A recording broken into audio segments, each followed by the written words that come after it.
Artist's Way by Julia Cameron. Introduction to the 10th anniversary edition of The Artist's Way. Art is a spiritual transaction. Artists are visionaries.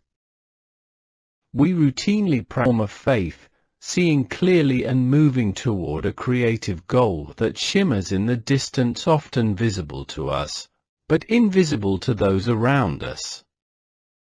Difficult as it is to remember, it is our work that creates the market, not the market that creates our work. Art is an act of faith, and we practice practicing it. Sometimes we are called on pilgrimages on its behalf, and, like many pilgrims, we doubt the call even as we answer it. But answer we do. I am writing on a black lacquer Chinese desk that looks west across the Hudson River to America. I am on the far western shore of Manhattan, which is a country unto itself, and the one I am living in right now, working to cantilever musicals from page to stage. Manhattan is where the singers are. Not to mention Broadway. I am here because art brought me here. Obedient, I came. Per capita, Manhattan may have a higher density of artists than anywhere else in America. In my Upper West Side neighborhood, cellos are as frequent and as ungainly as cows in Iowa. They are part of the landscape here. Writing at a typewriter, looking out across the lights, I too am something Manhattan knows very well. I am writing on a black lacquer Chinese desk that looks west across the Hudson River to America. I am on the far western shore of Manhattan, which is a country unto itself, and the one I am living in right now, working to cantilever musicals from page to stage. Manhattan is where the singers are. Not to mention Broadway. I am here because art brought me here. Obedient, I came. Per capita, Manhattan may have a higher density of artists than anywhere else in America. In my Upper West Side neighborhood, cellos are as frequent and as ungainly as cows in Iowa. They are part of the landscape here. Writing at a typewriter, looking out across the lights, I too am something Manhattan knows very well. I write melody on a piano 10 blocks from where Richard Rogers, a gangly adolescent, climbed a short stoop to meet a short boy who became his longtime partner, Larry Hart. Together they dreamed through drought and flood. My apartment is on Riverside Drive. At this narrow end of the island, Broadway is a scant block behind my back as I face west across the river, inky black now as the sun sets in colored ribbons above it. It is a wide river, not only dark, and on a windy day, and there are many the water is choppy and white-capped. Cherry red tugboats, as determined as beetles, push their prows into the waves, digging their way up and down the river, pushing long barges with their snouts. Manhattan is a seaport and a landing for dreams. Manhattan teems with dreamers. All artists dream, and we arrive here carrying those dreams. Not all of us are dressed in black, still smoking cigarettes and drinking hard liquor, still living out the tawdry romance of hard knocks in tiny walk-up flats filled with hope and roaches in neighborhoods so bad that the rats have moved on. No, just like the roaches, the artists are everywhere here, Tenements to Penthouses. My own building has not only me with my piano and typewriter, but also an opera singer who trills in the inner canyons like a lark ascending. The neighborhood waiters are often not always actors, and the particularly pretty duck-footed neighborhood girls do dance, although you wouldn't imagine their grace from their web-footed walks. I drank a cup of tea at Edgar's Cafe this afternoon, the cafe named for Edgar Allan Poe, who lived down here and died farther uptown, all the way in the Bronx. I've looked up into Leonard Bernstein's ground floor windows at the Dakota, and gone a little numb each time I pass the arched entryway where John Lennon was shot. In this apartment, I am a scant block from Duke Ellington's haunts, and there's a street named after him too. Manhattan is a town full of ghosts. Creative power and powers course through its vertical canyons. It was in Manhattan that I first began teaching the artist's way. Like all artists, like all of us, if we listen, I experience inspiration. I was called to teach, and I answered that call somewhat grudgingly. What about my art, I wondered.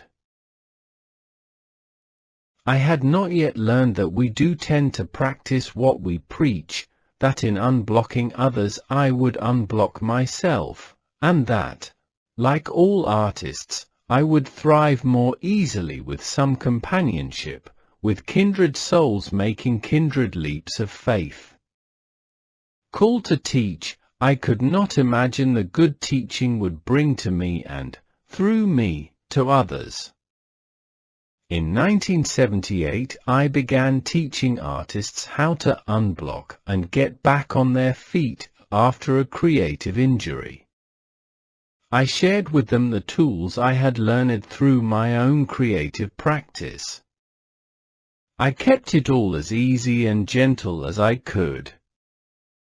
Remember, there is a creative energy that wants to express itself through you. Don't judge the work or yourself.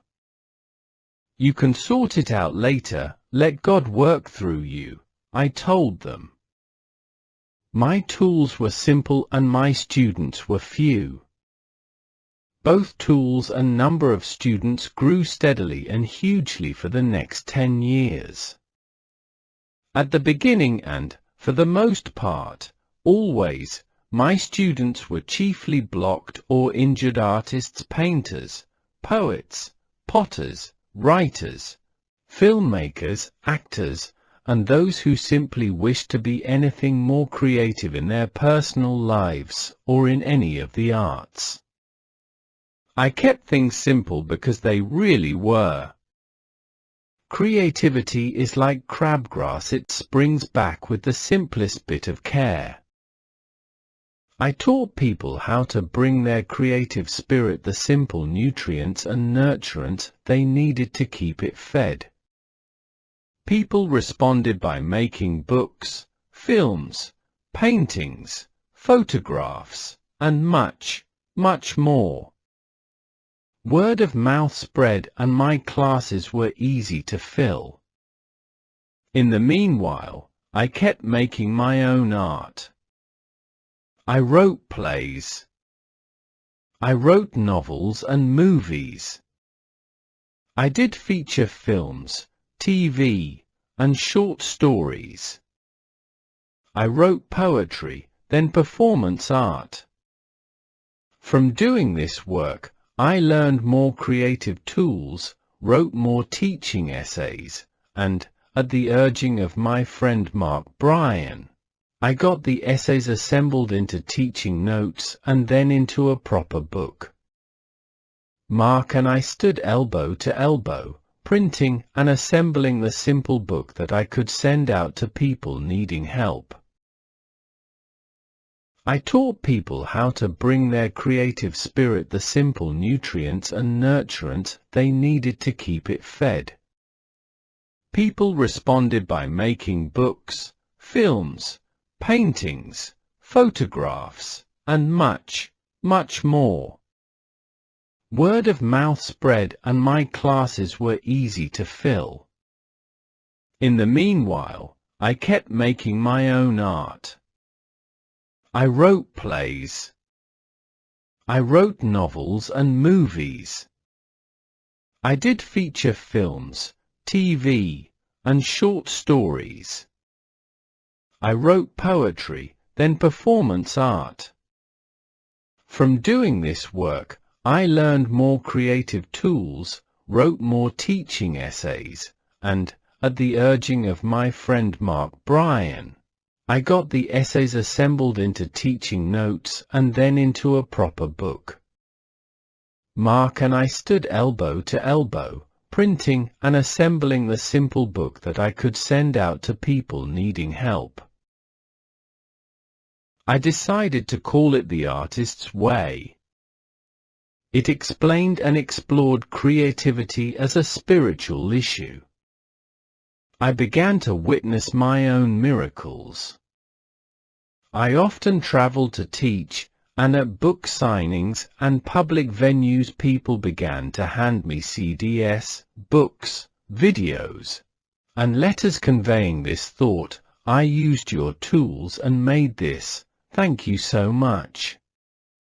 My most frequent compliment was, your book changed my life, and I heard it from artists of little fame and great fame, in backwaters and on the international front lines.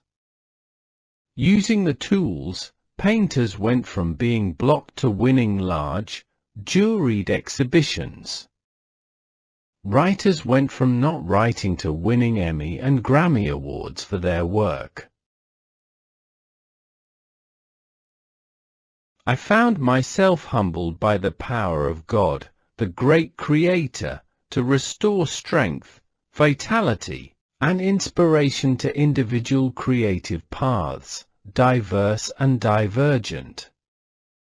One woman, a blocked writer in her mid-50s, became an award-winning playwright. A longtime sideman conceived and executed a bravura solo album. Long-harbored dreams bloomed everywhere the great Creator turned a gardening hand. I received thank yous that properly belonged to God. I was a spiritual conduit for the central spiritual fact that the great Creator loved other artists, and actively helped those who opened themselves to their creativity. Artist to artist, hand to hand, the artist's way began to spread. I heard about groups in the Panama jungle, in the outback, and at that other heart of darkness, the New York Times. Druid groups, Sufi groups, and Buddhist groups all found common ground in its simple creative precepts. The artist's way reached the internet, forming groups or, as I call them, clusters, that were like large melon patches sending feeders and tendrils out to form now a group in England, now in Germany, now a Swiss Jungian contingent. Like life itself, the artist's way, which began to be called a movement, did indeed move onward tenaciously, and even voraciously. Artists helping other artists proliferated. Works of art blossomed and careers took off and steadied, surrounded by supportive friends. I was a willing witness.